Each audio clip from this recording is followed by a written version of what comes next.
Okay, so here's the largest muskmelon in my garden so far. I have a correction to make. At first, I was calling this variety the Melon Mexicano, and after some further research, looking at my photos from last season and comparing it with native seed search photos, I realized that this specific melon isn't the Melon Mexicano. Now, I did say that I received these the seeds for this variety from a seed collecting friend, and the seeds were labeled as Jumano melon, and I just put two and two together, and I try to call this Jumano melon Melon Mexicano because they both were grown by the Jumano natives, and I didn't realize there were two melons being grown by the Jumano natives. So this is a melon that's actually called Jumano melon, and that's why it also looks different than the Melon Mexicano, which develops a tan skin at full ripeness. And also the fruit sets look very much different when I compare the images of my fruit sets versus the fruit sets that I had last season. So there's a few of them on here. You can see this one here is just beginning to turn yellow, and there's another fruit set on top of it. It's just starting to swell up here.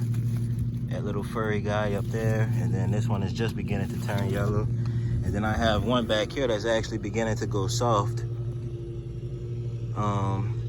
I thought it was a Melon Mexicano, so I was waiting for it to turn a tan color, and the more yellow it became, the more confused I became, because from what I recall, Melon Mexicano didn't turn yellow, it was a tan color. And so lo and behold, this is Jumano melon, not Melon Mexicano. Now it's already slipped from the vine, and some portions of the melon are actually starting to go soft. Oh, something ate into there. That's what happened. Oh man, so that's why you don't want your melons on the ground. So something started eating into this Jumano melon. I'm still gonna do a bricks test on it, and that was a little bit off the ground, but the portions that were directly on the soil is where they ate through. I'm not gonna bother weighing this one because this isn't my largest one. I'm gonna make sure to lift that largest one off the ground somewhat. So let's just get into cutting this open since there's so many insects in there. Hopefully I'll be able to test out the flavor if there's not too much damage in there. So that's how it looks. Just gonna cut a small little section out. Hope for the best. Now I'm hoping that it started to ripen, or I'm hoping that it ripened up before the insects started to attack it. So that looks good. Some beautiful flesh. Smells aromatic, smells like a muskmelon. Not very aromatic how the Melon Mexicano was. So that's a beautiful color. Let's get this on the bricks meter now.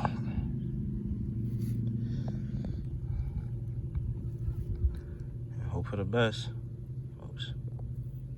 So I'm just gonna squeeze some juice here.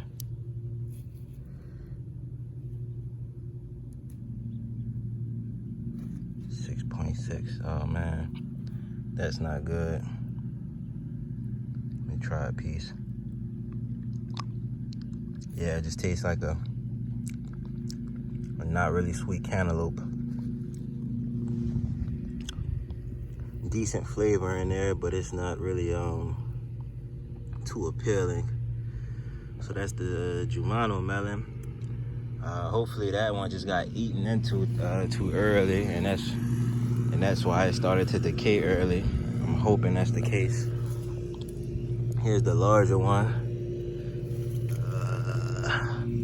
which has a good bottom on it. So I'm just gonna sit that a little bit right there, pull this vine down a little bit so it doesn't snap early, and hope for the best. All right, y'all, that's the Jumano melon. See y'all in the next one.